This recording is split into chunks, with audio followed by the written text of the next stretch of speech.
welcome to the Everyone Active podcast. I'm one of your hosts, Jo. Hello, I'm your other host, Michelle. How are you? We're cosy. We are cozy. I like being cozy too. How have you been? What have you been up to? Hug you. Really good. Well, we saw each other last week. Over a week ago. Week before last. In Bournemouth, learning about our new vision, new goals, where we're going. Yes, it was good to see everyone, wasn't it? All good. And then after I left you, I then went to go over to Suffolk to see my little nephew again. That was nice. Yes, really good. And now we're Easter holidays. Right, we're in the thick of Easter holidays. How has it been for you? Yeah, all good. Yeah, fine. Lovely weather, bit of coldness, but hey, all good. How are you? Very well, just training and doing lots of bits, but good. Yay. All good in Should the we say hood. why we're cosy? Let's say why we're cosy. We are cosy because today, team, we have got two lovely guests. Not with one, us. but two. Two Amazing. lovely guests. Welcome. We've got our lovely Gary from Parkinson's UK. Thank you so much for joining us. Also joined by Alistair from Everyone Active. And Alistair is one of our most senior Parkinson's coaches, exercise for older adults, GP referral. We will talk to you both about your jobs in a little bit, but we've got them both on today. Welcome. Thank you, because our episode is Parkinson's focused. Yay! Gary, we're going to start with you. Can you tell us about your role and a little bit about yourself? Oh gosh, well, thanks for inviting me on. Great to be here. But so my role, I'm chair of trustees for Parkinson's UK. Okay. I have been for about 8 years. I was diagnosed with Parkinson's in 2015, so 10 years ago. And a big part of managing that for me has been exercise and activity, and hence the reason that I'm delighted with the partnership that we have and delighted to try and make sure that as many people as possible know about it. Yeah, absolutely. Alistair, can you I know I've briefly introed you, but can you tell us about your role at Everyone Active and what the correlation is with Parkinson's UK? Sure. So I kind of wear various different hats really when it comes to Parkinson's. So one, there's some activity and wellbeing manager for Everyone Active in Bristol. We run not only our general exercise referral scheme, the long-term health condition programs, but we do a lot of Parkinson's activity within Bristol as well, which I'm sure we'll talk a bit more detail about exactly what we're doing. So that's one hat I wear. The second one is that I'm a qualified PD Warrior instructor, which is a Parkinson-specific exercise program. Third one is that committee member for the Bristol branch of Parkinson's UK for about 6 years. And the last one, probably my most important one, is that my mum is someone living with Parkinson's as well. Okay. Yeah. So is that how you kind of ventured into specialising in Parkinson's? Okay. No, purely coincidental. Really? Yeah, so I've been working with people with Parkinson's for a long time. She had her diagnosis in November of 2020, so during the lockdowns. So I've been doing it many years before that. So just purely coincidental, she had a diagnosis then. Which meant that she was then able to start exercising straight away. Of course, she was never going to get away with not doing it. Yeah, exactly. Me as a son, right? So, and she's doing very well now. Yeah. Amazing. Some of our viewers might recognise your face from lockdown, from being one of our trainers that used to appear on the screen doing all sorts of seated exercises. In fact, I was looking at the Everyone Active social pages only last week.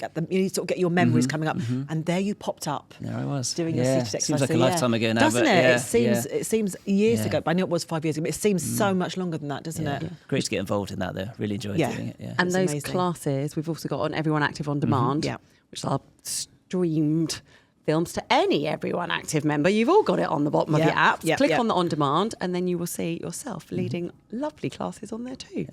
You can always go that on catch up, can't you, with people? Yes. Yeah, definitely. Gary, can we come to you? You said that you have been diagnosed with Parkinson's back in 2015. Yep. And exercise is integral to your progression. Can you just tell us what Parkinson's is and how were you diagnosed? Oh gosh, well, Parkinson's is actually quite a difficult condition to explain and also to diagnose. But it's a neurodegenerative condition, and actually, typically, by the time you get diagnosed, about 80% of the neurons in your brain that will die have died. So actually, you can have Parkinson's for a long time and not know it. Oh, wow. And typically, a lot of people, after they get diagnosed, kind of can point to things 10 years earlier. And pinpoint it to and that. say, okay. I knew I had it at that point. Or had I known, I would have known I had it. Okay. If that makes sense. Yep. So I was diagnosed in 2015, and the first thing that you find is everyone immediately says, right, let's prepare for decline. So I was 48. It was all about, so what's going to happen at work? Can I continue to work? Yep. I'd got a young family, relatively young family. So I was always into sport and activity, and immediately you kind of say, well, do I have to stop that? Am I not going to be able to run? Am I not going to be able to play football?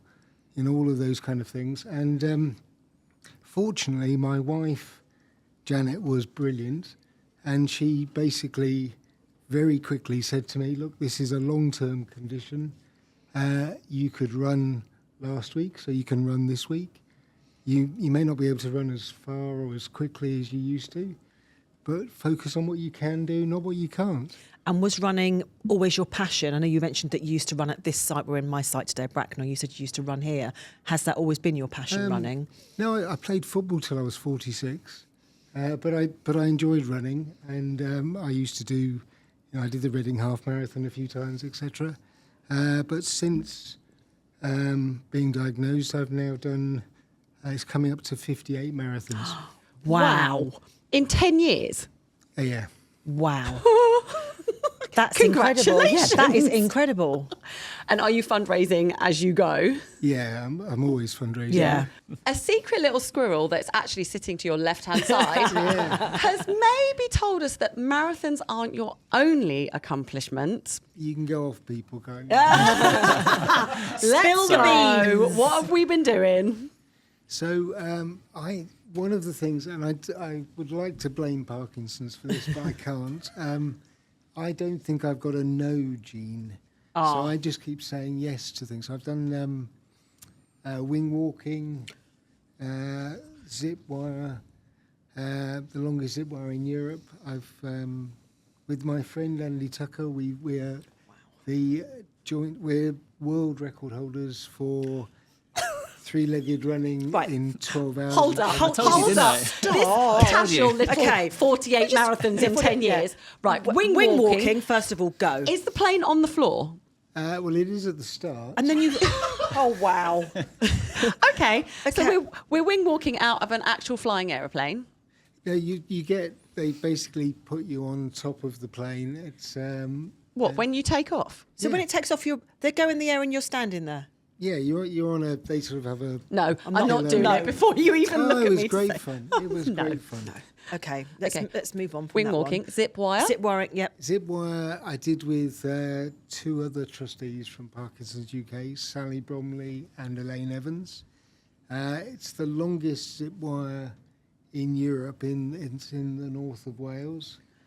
And I didn't know that Sally knew so many swear words. But I do now. Did you find some new ones that you weren't aware of as well? I did. Excellent. So it was a learning exercise as well. I led a very sheltered life, yeah. Right, I also heard 3 very big words. Yeah.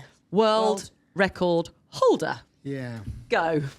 So after doing a few marathons, you kind of say, what else can you do that's going to push it a bit further, raise a bit more awareness? And my mate, Andy Tucker, who's a triathlete, came up with the idea of breaking a world record.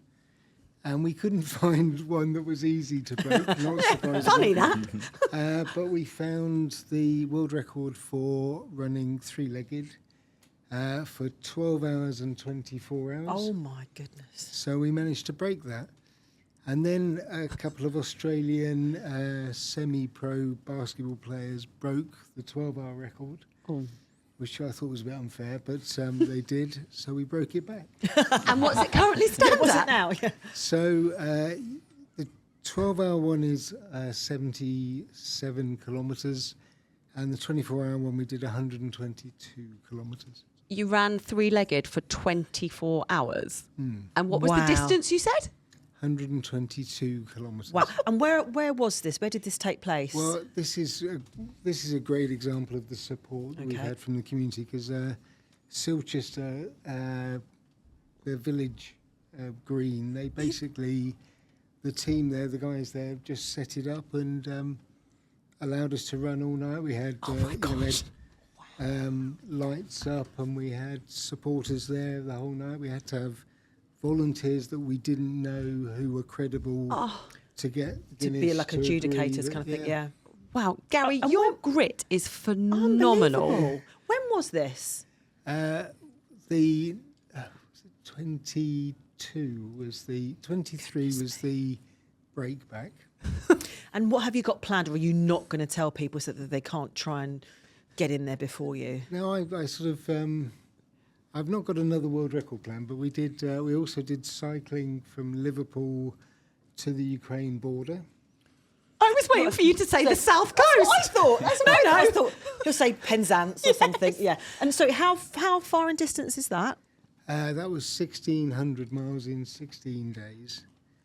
And this year, actually, what I'm going to do, we've got 3 sort of big cycles coming up as well, but we're also going to do in September. Mm-hmm. I've decided to be, September is sports month for me, so we're doing 30 different sports in 30 days. Oh, I love this. Can people join in? Can people support you?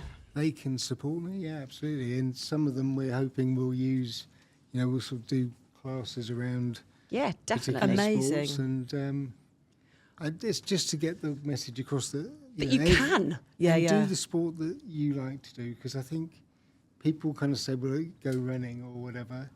If you don't like running, you won't carry on doing Yeah, running. But if you absolutely. like table tennis, then enjoy it. If you like martial arts, enjoy it, And have you got specific activities in mind already as to what your top 30 are going to be, or are they just going to be given to you? We've got about 27 Ooh, maybe we already. could suggest some, Joe. Yes. Okay, give us a couple of examples of the sort of the weird and wacky things that you might be doing. So we're going to do volleyball. It's not weird and wacky, but we've also, I wanted to try horse racing, but you wouldn't want to put me on a horse. So we've managed to get permission to use a horse racing simulator. Wow. So that's going to be fun. We're hoping we can give people, a few other people the opportunity to do that as well. Climbing, kayaking, basketball, school sports. We're going to have a school sports day. Oh, I love that. welly wanging. Yeah, like sack races and that Sack kind of race, thing. Brilliant. Egg and spoon? Yeah, but you can't use super glue. No, No, absolutely that's not. frowned upon. I'm Apparently. maybe going to use up one of those third spots that are remaining. Have you ever done a Fortis class? I haven't actually. Here we go. What about come and take part in a Fortis class as one of those challenges on the 30 That days? sounds a great idea. Yay! Done. Hooray! Love to. There's only 2 left now. 2 left, yeah. Alistair, Mish? We'll think of something. Yeah, I mean, he'd done 3-legged racing. I can't think what. I know. what- I mean, I was what more wacky from I that. was the egg and spoon, but I'm not quite sure. We'll think of things, I'm sure. I'll leave it with you. Thank you. That's amazing. Alistair, can we come to you? So we've got obviously a partnership with Parkinson's UK. So Everyone Active and Parkinson's UK have got a partnership. Can you tell us what that partnership is? It's amazing, actually, because basically what we offer is a free membership for people living with Parkinson's. You don't get anything for free nowadays, you see, No, but yeah. actually you do Yeah. because there's a free membership. It's brilliant. So I love that the partnership's there. And what the strong message is with that really is that exercise is so important for management of Parkinson's Yeah. symptoms. So to be able to offer free membership for our, people to come into our centres, do pretty much any activity they want to do, get some advice from the instructors as well. I think it's brilliant. Really, really good. From a neurological and musculoskeletal point of view, Gary said that there's neurons that we've got a decline in. How does that then affect the body? How does that affect what our movement pattern might be and how it might alter it? It's difficult to give one answer to that, really. I think, as Gary said, it's so many different symptoms. People experience stiffness, rigidity. Some people experience tremor. Some people lack of arm swing, and walking gait can be challenged as well. So it's really difficult to sort of give one answer. But I think being active and keeping moving is the important thing. So when particularly stiffness, and Gary expects some of your symptoms you'll know better than I will, so stiffness, rigidity, getting people moving.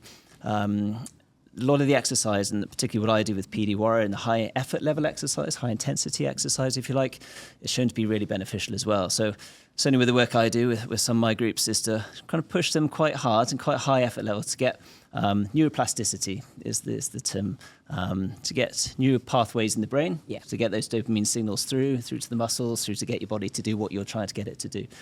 So it's quite scientific and in-depth, and there's a lot of research out there now as well. But I mean, any activity is good. So depending, wherever you are in your stage of Parkinson's, whether you're newly diagnosed, whether you're much further down the line, being active is the key thing, I think. And how many people in the UK have been diagnosed with Parkinson's?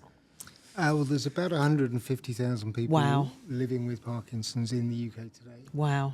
And about 20,000 people a year get that diagnosed. diagnosis. And what sort of age range is that between? Is that a very vast age range, or? Yeah, it's actually a lot broader than many people think. Yeah. I mean, I was 48.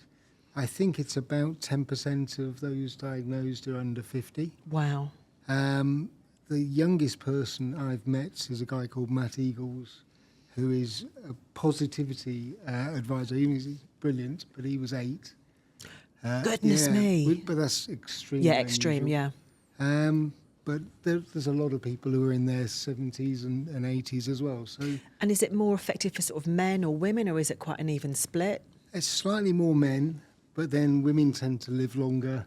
So as you get to the sort of older age groups, it's a bit more balanced. But some of the points that Alistair was making, I think, are really important, because there's about 47 different conditions or symptoms. Wow. And some of it is about getting people active, but some of it's things like balance and gait. A lot of people with Parkinson's suffer falls, and actually just balance and getting people to be flexible makes a big difference. Wow, it's amazing. So when you are working with people that have come to you newly, what's sort of that first conversation that you're having with them about how they're managing day to day with the condition? Yeah, it's really interesting at that point. I think, again, Gary would know, once you have that diagnosis, it's quite a scary moment. I imagine, yeah. A lot of people have, done Dr. Google and searched and, and see some things that they perhaps don't like, Yeah. and perhaps see their future as well, what they think might happen. Everybody's different, so there's no guarantee, what pathway you'll take. But certainly getting exercise in at the beginning, being active, that's going to help slow down that progression. That's a lot of research to show that. So that first conversation, and again, we'll see people, either people being very active, running marathons or playing football, runs, whatever it is, low-level activity. Some people never step foot in a gym or never step foot any kind of exercise before. So again, we get different people. But to get them active is important. And not only that, but also get them socialising as well. Yeah. So not only for mental health, being together as a group and that peer support, we found that's really beneficial from our groups. Is that people come along for the first time can be a bit nervous, not sure what to expect. But what I love about working with the Parkinson's community, they're so welcoming, so supportive. So when they come into our groups, they stay because they've got that welcoming group who will be there. Yeah, we've got a huge movement at the moment, like really focusing on pillars of wellness. And one of those pillars is social wellness. And I think this is one of the epitomes of that, because like any diagnosis with anything is going to leave the person with a, oh my goodness, is it just me? What do I do? Yeah. Blah, blah, blah. It's that feeling of being isolated, isn't it? I think. Yeah, a lot of but the then time. when you've got the group community, when you've got like-minded people, when you are like, do you know what? Yes, just because I've been told this doesn't mean that my entire life is going to switch in the click of a finger. Yeah. And social wellness is all about that kind of combined want and combined grit, so to speak.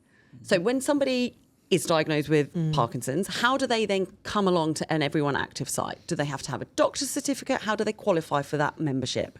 It's quite easy to do. So on our website, just submit through the website that you're interested in this membership. All you need to do is set up then through head office. It's all done through the website. They just come into the centre. All they'll need to do is provide a letter of diagnosis from a consultant, a GP, whoever it might be. That ticks a box, and that's it. And off they go. And then they can have 3 named carers. Who could be friends, family, as part of that as well. So it's really beneficial then for the whole family and to be active as well. Definitely. And we should say that also includes, it's not just the Parkinson specific classes, it's use of the gym at any time, it's use of the swimming pool, it's just offering so much for that mobility and that movement and that pushing of neurological patterns to keep going. Yeah, absolutely. Can you give us an example of like what a Parkinson's class might feel like if somebody wants to walk in? We're just giving them a little heads up, this might be happening. Okay, so I do 2 different types of classes. So I do one which I've been running for a number of years, which is sort of a low level intensity class, a bit more seated kind of exercise in there as well, very much focused on balance, posture, strength, that kind of thing. Whereas then I do a second class, which is almost a completely other end of the scale, which is a high effort, high intensity, lots of music, lots of energy. And we do a power-based exercise. So it's big movements, amplitude, explosive movements, fast movements. We do boxing, we have a battle rope, we have kettlebell, slam balls, that kind of stuff. So there's two different options, really. If people feel like they want to go for that, or if they want to go for the more low intensity one, there's an option there. But I love teaching both of them, but particularly that high effort level one, that's PD warrior type exercise. Just because we see people who, as I said, may not have done exercise before, maybe are sort of new to it. And I think, as Gary said, some people have the thought of diagnosis, it's all downhill from there, it's a decline. But actually, we get them to do things they never thought they were capable of doing. And we really push them. 8 out of 10 effort level is what we're looking for. Right. So really hard. But that doesn't mean in terms of fitness and heart rate and sweating. It's all about quality of exercise and how well they're performing the big movements. So we can get them to do things that they didn't think they were capable of doing. And they see a real change in them and change in their attitude and a smile on their face. And I love doing it. And a lot of people say to us, actually, they're fitter now, had a diagnosis and taking part in exercise than they were before their diagnosis. Wow. Yeah. That's incredible. That's incredible.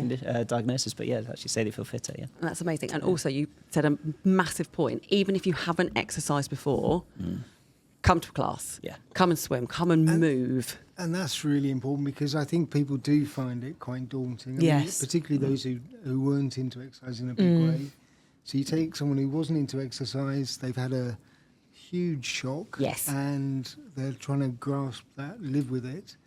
And actually, I think what's brilliant is the way that it's all relative. It's all how do you improve from the situation that you start with. You don't have to be, the most physically fit person. You don't have to be the best in the class. You just have to look at what you can do with your condition and how you can enjoy, the exercise as well as be better for it. And are there any particular activities or things that you recommend that people participate in once they've been diagnosed, or is it sort of a general broad thing that you get involved in? Anything is better than nothing. Yeah. So we do this sort of PDR type exercise circuits, balance-based type things. And you mentioned balance, and that's obviously something very important. You were mentioning about people falling, and is that sort of quite a key element within the sessions that you plan? Yeah, so we do a bit of falls prevention type stuff in there as well, some exercise working on that, and big stepping patterns, that kind of thing. Right. A common symptom is freezing, where sensation of sort of feet being stuck to the floor, so trying to get that foot moving, that can cause a lot of balance and falls issues. So we're trying to encourage that big knee lift and big steps and big movements in that way. We do a group cycling class as well. Oh, wow. Which is really fun. Again, same kind of thing, music and energy. Yeah. Power-based, again, working on strength of right and left legs. Yes. So again, even strength and power and both. Walking football. There's a massive growth in walking football for Parkinson now. So we're working with Bristol City Robbins Foundation, and then a lot of other professional football clubs around the country are starting up walking football in the community. So we've partnered with them in Bristol. And we were talking before, there's a national tournament coming up at St George's Park with Sports Parkinson's, who are a charity who do just that, sport Those and of you activity. that might not know, just say what the significance of St George's Park is. Oh, it's the England Football FA headquarters. Yes. Yeah, so the fantastic facility. So we can go up there, and there's teams, Parkinson's walking football teams from across the country. Will be taking part, 20-odd teams, I think, this year. It's a great event, really, really good fun. So I can't wait to get up there. Can't wait. We see all that on our socials, I expect, will we? Oh, yes. And Gary, how have you felt that partaking in all this activity has helped you managing the condition for yourself? How has that worked for you? It's made a huge difference for me. And there's the kind of scientifically proven element to this, which is, particularly high intensity exercise, it does slow progression of the condition down. But the other side to it, which is not scientifically proven but is really obvious to me, is, half the symptoms of Parkinson's are hidden. There's symptoms that people can't see, particularly around anxiety, right? And those kind of issues. And this makes a big difference. When you get people doing sport, activity of any form, it increases their confidence. It gives people something to focus on that's positive. It gives them a social link as well. So, I mean, as you can tell, I'm all in on this. Big advocate for it. I can tell you're very passionate about this movement. From a Parkinson's UK point of view, Yeah. what are next steps? What are the big pushes? What do we really want people to be aware of, or how they can join, or what's coming up? Well, for me, this point that Alistair made about the fact that you've got classes where it is for people with Parkinson's, and you've got classes for people who are just people. I mean, people with Parkinson's are just people. Absolutely, totally. So my big push would be there is something for everyone. Yes. And just embrace it and get involved. Don't sort of worry too much about, do I fit in? Just jump in. Yeah, I love that. Just jump in. I love that as Do well. it. But I suppose it's also a reflection of the amount of research that has been done, probably even since your diagnosis, on the neurological patterns, on the importance of movement, on the importance of actually intense exercise is as important as your mobility exercises. I guess there's more funding into that research, or is it there's more people diagnosed? What's the drive of that scientific research? Well, there has been more funding, but I think also as the funding's gone on, it's built on things that work, and we're developing it from there. But I also think the quality of the coaches and the expertise that's available, so when you get someone who understands the condition and can tailor the programs and classes to the needs of the people in the room, that makes a big difference as well. That's a very huge point, because Alistair, you've actually got specific qualifications. So you've done gym instruction, you've done your personal trainer, and then all of our Parkinson's-led coaches, all of our instructors have additional qualifications? Yes, they'd have an exercise referral qualification, which covers just a small part, really, in neurological conditions within that, but also then a level 4 on top, which is exercise with neurological conditions, which I've done as well. And then my PD Warrior one is another one on top. Not many instructors perhaps would have that, but yeah, certainly if you're going to go along to a Parkinson's exercise class, the instructor will be 100% qualified to know what they're doing and experience of working with those people. Yeah. So I guess people need to have a look at their local site and see what is offered in that site for them that they can get involved in. Yeah. The other thing I think is really important is that Parkinson's is a weird condition in that, on a Tuesday morning you can feel absolutely fine. On a Thursday afternoon you can feel dreadful. Wow. And, having that recognition of that, so people who do recognise that you may not come along this week because it's, not a good day. It's not a good day for you. And that helps, actually, having people who recognise the nature of the condition. Yeah, absolutely. And in terms of what's sort of happening in the future with our sort of joining forces, have we got any big plans for the future going on with Everyone Active and Parkinson's UK that you can divulge to our viewers and listeners? Hot off the press. I don't know. Lots more social sort of events and fundraising, that kind of events, that sort of thing happening, is it? Yeah, I should imagine. I mean, April being Parkinson's Awareness Month as well, so there's definitely things going on at the moment. I mentioned walking football earlier. We're playing against Blackbrook, a site in Taunton's coming out to Bristol to play a walking football match, which is great. We'll do a cake sale and we'll raise some money on that day. I think also it's not only about raising money, but raising awareness. Yeah, that's the thing, isn't it? I think having this partnership with Parkinson's UK and Everyone Active means that all our colleagues go through awareness training. So I think that makes it then much more easier for people living with Parkinson's coming into our centres. They'll know the colleagues there, will be familiar with the condition, what to look out for, how to help and things like that. Just getting around about the centre sometimes, or in the cafe and helping to carry cups of tea or something, just little things like that, but actually make a big difference to those people. Yeah, and a big point as well, it could be in centre, but it could also be out in our community, because we have community teams. As you lead those community teams, that there might be Parkinson-specific classes at a local village hall rather than in the Everyone Active Centre, but it's still the Everyone Active qualified coaches that are leading these sessions. Yes. And do you find you do lots more stuff in the community now, or is that sort of developing still? Within Bristol, we're just running our class at the moment just in the centre. But certainly community stuff is growing all the time. So and in terms of accessibility as well, that's what I love about the community outreach stuff, is that we've got, it makes it easier for people to get to sessions. And certainly living with Parkinson's, you might find it difficult to get a bus, or even may not be driving anymore. So having something local that people can get to in the community, that's going to be a huge bonus. So yes, I'm pretty sure if it's not helping elsewhere in the country, it will be coming to Bristol soon as well. I'm going to have to drop the little St Albans thing in here. Yeah. And actually, anybody with a Fortis studio. Yes. Breaking news here. Our GP qualified instructors are now being Fortis trained, and we're going to be running Parkinson's Fortis classes. Amazing. So Fortis is a high intensity class, but with fixed kit that hasn't got gravity. So it's all about the person's individual movement, which is why the two have just merged perfectly together, because it's not now about, can you pick up a 20 kg dumbbell? It's actually, how's my shoulders moving today? If I've got my full range, I can push a shoulder press and I can lower it against gravity rather than just going. And I have to say, weights. I've worked with Fortis and Parkinson's a lot over the last couple of years, and it's been incredible. It's really good to see. Yeah, so we are So rolling you're doing that that yours. Amazing. That's out. really good. Yeah.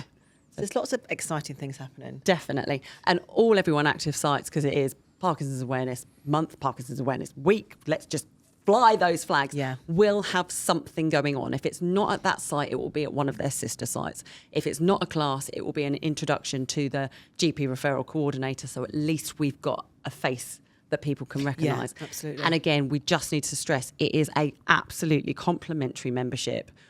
We just are asking you to log on to the website, say you want to qualify for this membership, and away you go. Like, we've got our doors open. We are absolutely embracing the fact that exercise has got such a correlation between the movement patterns continuing and how you're feeling of that day. And as we've said before, that sense of community and being surrounded by like-minded people. Totally. Amazing.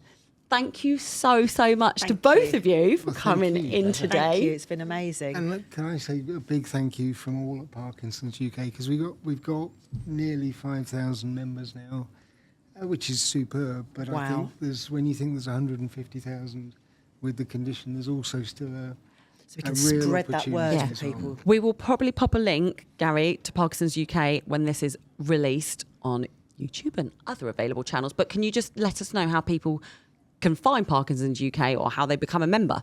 Just www.parkinsons.org.uk. Amazing. I think that's right. If it's not, we'll drop the link in anyway.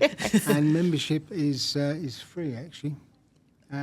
So people can donate, and we obviously like them to donate, but it is free because we want everyone living with Parkinson's to have the support of a community that really does try and work together, actually. And I think we can also pop that link in as well for people to donate on this recording as well. So we'll pop that in as well, no problem. And I also have to drop this one or else I'll be told off. Will you? Because if we're talking about marathons, my uncle's got Parkinson's and 2 of his daughters ran marathons for Parkinson's. So they're fundraising as we speak. Oh, that's incredible. Good for them. Yes. Good for them. So well done. Well done, you. But thank you for joining us. Thanks for coming in. Really appreciate it. And team, as always, please spread the love, share this. This is such an important message to get out there. There's facilities available for people that might not know it. So the more you share, the more you speak about it, the more we can help progress. And we'll put all the links in the recording on this, so have a look for those as well. Yeah, and Alistair, massive shout out to your mum as well. Yeah, thank you. The warrior. Team, thank you so much for listening. If you do have any questions for Gary or indeed Alistair, please send them in. Podcast@everyoneactive.com, and we will pass those on to you if that's okay. And as always, spread the love, give us a thumbs up, review, positive love. We like all of those comments. And team, thank you for listening. We will see you again soon. Take care. Bye.